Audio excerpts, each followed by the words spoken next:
I'm going to tell you something I've never told anyone. Not because I was sworn to secrecy, but because I didn't want to watch the person I was telling it to slowly lean away from me.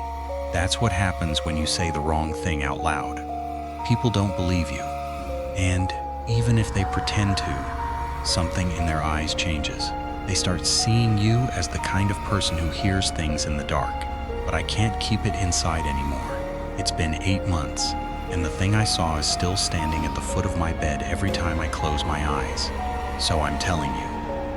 And I'm sorry in advance. It started with a letter, not an email or a text, an actual paper letter, folded in thirds, slipped under my front door while I was at work. I found it when I got home around 7. The envelope was cream-colored, heavy stock, no return address. My name was written on the front in cursive so perfect it looked printed. Not my full name, just my first name, and underneath it, a single word, remember? I opened it. Inside was a photograph. Old, the kind developed from film, with faded colors and soft edges. It showed a house I didn't recognize. A 2-story Victorian with peeling white paint, a wraparound porch, and a turret on one corner like something from a children's book. The windows were dark, and the front door was slightly open, just a crack. In the yard, there was a swing set with only one swing, and it was moving. Even in the still photograph, I could see the blur of motion. Someone had been on that swing when the picture was taken, or something. On the back of the photo in the same perfect cursive you promised. I laughed. It was a nervous laugh, the kind you do when your brain is scrambling for a logical explanation. I figured it was a prank, an old friend messing with me, a wrong address, some kind of viral marketing thing. I almost threw it away, but I didn't. Something about the house kept pulling my eyes back to it. The way the shadows fell from the turret, the way the open door looked like a mouth about to speak. I put the photo on my fridge with a magnet and told myself I'd deal with it later. The next day, another letter. Same envelope, same handwriting. Inside, another photograph. This time it was a close-up of a window on that same house. The glass was dirty, but I could see through it into a room. A nursery. There was a crib, a mobile hanging over it with little wooden animals, and a rocking chair. The rocking chair was empty, but the crib wasn't. There was a shape in the crib, too small to be a child, too still to be alive. I stared at it for a long time trying to make out details, but the photo was too grainy. All I could see was a pale curve, like a forehead, and something dark pressed against the crib's railing. Fingers, tiny, pale fingers wrapped around the wood on the back. You left the door open. I started to feel sick, not scared yet, just wrong. Like I had eaten something that didn't agree with me. But the feeling was coming from inside my memory instead of my stomach. There was something about that house, something I should know. But every time I tried to reach for it, my mind skidded away like a car on black ice. That night, I dreamed about the nursery. I was standing in the doorway, looking in. The mobile was spinning, though there was no wind. The little wooden animals went around and around. A bear, a rabbit, a deer, a wolf. The wolf's eyes were painted red. The crib was in the corner, and the shape inside it was sitting up now. Not a baby. Something that looked like a baby from far away, but wasn't. Its skin was the color of old milk. Its eyes were too large, too dark, and they didn't blink. It lifted one small hand and waved at me. Then it pointed at the rocking chair. I looked at the rocking chair. A woman was sitting in it. She was young, wearing a long white nightgown, and her head was tilted back, her mouth open. She wasn't breathing. Her chest wasn't moving, but her eyes were moving. They darted back and forth, like she was watching something I couldn't see. And then she turned her head and looked at me. Her lips formed a word, remember? I woke up screaming. My pillow was wet, not with sweat, with something else. Something cold and sticky that smelled like well water and rotten leaves. I threw the pillow across the room and sat there shaking until the sun came up. I called my mother. I hadn't spoken to her in 6 months. We'd had a fight about something I couldn't even remember anymore. But I called her at 6 in the morning, and when she answered, her voice was groggy and confused. I asked her, did we ever live in a house with a turret, a Victorian? When I was little, there was a long silence. Then she said, "Why are you asking about that?" I told her about the letters, the photos, the dream. She didn't interrupt. When I finished, she said, "I told myself I would never talk about that place. I told myself you were too young to remember." "Remember what?" I asked. She told me that we moved out of that house 3 days before my second birthday. She said it was a rental, cheap because no one else would live there. The landlord had warned her that the previous tenants all left in a hurry, but my parents were young and broke and desperate, so they moved in, and for the first few months, everything was fine. Then my mother started finding things in the nursery.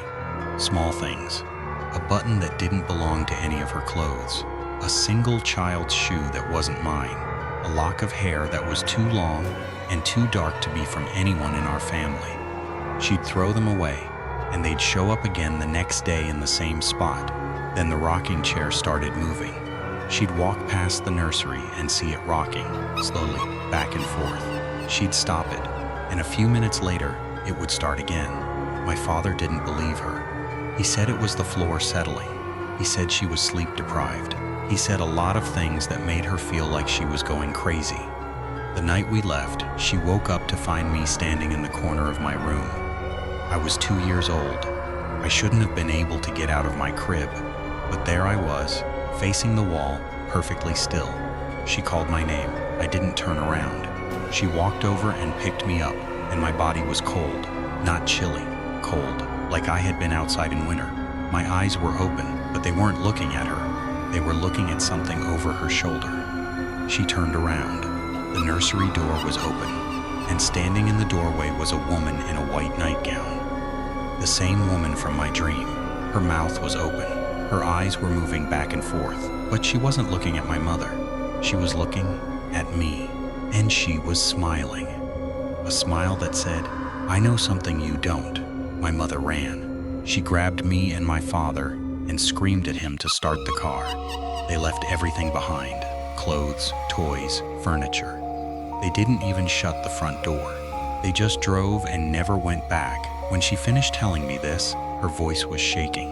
"You asked me once, when you were 5, about the lady in the white dress. I told you it was a nightmare, but you described her perfectly. The open mouth, the moving eyes. You said she sang to you at night. You said she told you that you belonged to her now." I didn't remember any of that, but as she said it, I felt something cold slide down my spine. Not a shiver, a touch, like a fingertip tracing my vertebrae one by one. "Don't go back to that house," my mother said. "Whatever you do, don't go back." I should have listened. I know I should have listened. But the next day, another letter came. This time there was no photograph, just a key, an old brass key, tarnished green, tied to a scrap of paper with a red ribbon. On the paper, in that perfect cursive, "The front door is still open. Come home." I did something stupid. I looked up the address. The house was 2 hours away, in a town I'd never heard of. I told myself I was just curious. I told myself I'd drive there during the day, take a look from the road, and leave. I told myself a lot of things. I left on a Saturday morning. The drive was uneventful. Highway, then back roads, then a long gravel lane that cut through a forest so dense the sunlight turned green. The town, if you could call it that, was 5 buildings and a church with a collapsed steeple. No gas station, no people. Just a general store with boarded windows and a sign that said closed in letters that had faded to ghosts. The house was at the end of a dead-end road. I saw the turret first, rising above the trees like a bone. Then the porch, the peeling paint. The swing set in the yard rusted now with only one swing. It was moving, a slow, lazy arc like someone had just gotten off. But there was no wind. The trees were still. The air was still. Only the swing moved. I parked on the road and walked up the cracked driveway. The front door was closed. Not slightly open like in the photograph, closed. But the key in my pocket felt warm. I pulled it out. It fit the lock perfectly. I didn't turn it. I just stood there with my hand on the key, telling myself to leave. Telling myself that nothing good ever came from opening doors that were meant to stay shut. Then I heard it. A sound from inside. A soft rhythmic creak. A rocking chair. I should have run. Every instinct I had was screaming at me to run, but my feet wouldn't move. My hand turned the key. The lock clicked open. The door swung inward on its own and I stepped inside. The smell hit me first. Old wood, damp plaster, and something else. Something sweet and cloying, like flowers left in water too long. The foyer was dark, but my eyes adjusted. To my left, a staircase with a carved banister. To my right, a hallway leading to the kitchen. Straight ahead, a closed door. The nursery door. The creaking was coming from behind it. I walked toward the door. My footsteps echoed on the bare floorboards. I remember thinking that I should be scared, but I wasn't. I was empty, hollow. Like someone had scooped out everything I was and left only a shell that could walk and breathe and open doors. I put my hand on the nursery door. It was cold, not cool, cold. The same cold as my body that night. My mother found me in the corner. I pushed the door open. The nursery was exactly as I remembered from my dream. The mobile with the wooden animals, bear, rabbit, deer, wolf. The crib in the corner, the rocking chair in the center of the room, and in the rocking chair, the woman. Her white nightgown was gray with age. Her skin was the color of wet paper. Her mouth was open. Her eyes were moving back and forth, faster than any human eyes should move. But when I stepped into the room, her eyes stopped. They fixed on me, and she smiled. "You came back," she said. Her voice was dry, like leaves skittering across pavement. "You promised you would. You promised me." I tried to speak. Nothing came out. She stood up. She was taller than I expected, taller than the doorway. Her bare feet didn't make a sound on the floor. She walked toward me, and with each step, the room grew colder. I could see my breath. I could see frost forming on the windows. "You don't remember," she said. "That's all right. You were very small. But I remember. I held you when your mother slept. I sang to you. I told you stories. And you promised you would never leave me." She reached out, touched my face. Her fingers were ice, not metaphorically. Literally. I felt my skin burn with the cold. I tried to step back, but my feet were rooted to the floor. "You broke your promise," she said. "You left, and I waited. I waited so long. But now you're back, and you'll never leave again." She leaned close. Her open mouth was inches from my ear, and she began to sing. It was a lullaby, a soft, slow melody in a language I didn't know, but I understood it, every word. It was about a child who belonged to the dark, a child who was never meant to see the sun, a child who would sleep forever in a house with a turret, and a woman who rocked and never stopped. I closed my eyes. I don't know how long I stood there. Minutes, hours. When I opened them again, I was lying on the floor of the nursery. The woman was gone. The rocking chair was still. The mobile hung motionless. The crib was empty. I ran. I don't remember the drive home. I don't remember the next 3 days. I woke up in my own bed, in my own apartment, with no memory of how I got there. The letters were gone. The photographs were gone.